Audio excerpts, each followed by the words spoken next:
the Grammys have gone AI, and the music world will never be the same. Many times nominations and winners just make zero sense. Ratings have been declining a lot in the past few years. The award show might even get dropped from the network altogether. Big artists and labels will just stop caring.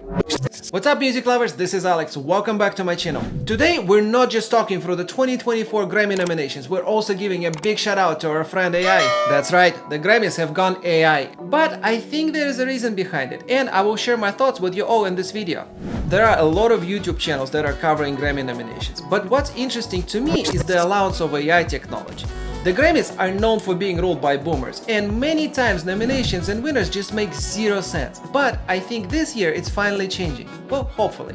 This year's nominations are very different from what we're used to. About 50% are indie artists, which is amazing. So who are these trailblazers making waves? Well, we got artists like SZA leading the pack with 9 nominations for her album SOS and her hit Kill Bill. Victoria Monet follows closely with 7 nominations. It's a statement to raw talent, hard work, and probably a fair bit of coffee-fueled late-night sessions. A whole range of independent labels like 4AD, Brainfeed, and Merge are getting the recognition they deserve. But let's also not forget about the big names. Taylor Swift and Olivia Rodrigo each bring in 6 nominations. For Record of the Year, we have hits like Flowers by Miley Cyrus and Kill Bill by SZA. And the Album of the Year category is just as competitive, with nominees like Midnight by Taylor Swift and SOS by SZA. The Grammy Awards are taking a leap into the future. For the first time ever, music created with AI tools is eligible for the iconic golden gramophones. But before you think your Spotify playlist will be overrun by robots, let me explain the rules. The Grammy gurus have laid down the law. AI can join the party, but humans are the host. This means any AI-assisted tune needs a significant human element. We're talking about meaningful, more than minimal human creativity, especially in categories like songwriting and performance. Who's to say what involvement was done by humans and what was done by AI?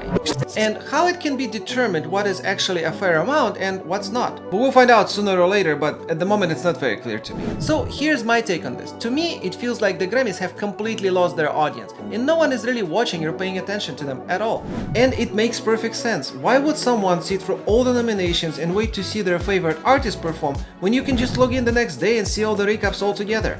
It became more about who can put together crazier performance with lights, costumes, and insane productions instead of being music and songs focused. So what did Grammys do? They said, let's step into AI. AI is what everybody's talking about and kids will watch it for sure. But their execs are so detached from the reality and basically only trying to chase the ratings. And Grammys ratings have been declining a lot in the past few years. In 2021, Grammys experienced a significant drop in viewership. The show attracted an average of 7.8 million viewers, with a 1.9 rating in the adults 18 through 49 demographic.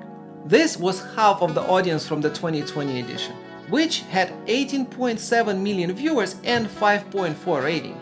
This decline was notable as the lowest rated Grammys in history. But let's be fair here, in 2020 there was a pandemic and people were locked at home, so everyone tuned in to see the Grammys in 2020.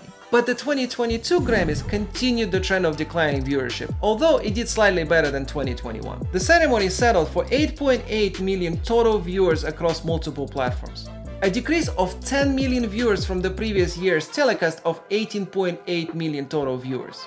And guess what? Rating means money from advertisers. The higher the ratings, the more money the channel and the Grammys will make. But if the ratings are low, the award show might even get dropped from the network altogether and will end up broadcasting on Twitter or something like that. Low ratings also mean that big artists and labels will just stop caring, which a lot of them probably already did. There's an attempt to get a younger audience to start watching the awards and maybe get their ratings up this way. In my opinion, what Grammys need to do is to hire a younger executive who is more in touch with the demographics they're trying to reach, or just stick to being a music award show and focus solely on the music industry without trying to be something they're actually not. So what about you? Are you even planning on watching Grammys next year? Drop your thoughts in the comments. Alright, that's a lowdown of the 2024 Grammys. Indie artists are in the spotlight and AI is sneaking onto the stage. It's going to be a wild ride and I can't wait to see who takes home the gold, human or AI. Watch or don't watch Grammys next year, but make sure to keep making some awesome music. Stay inspired and God bless.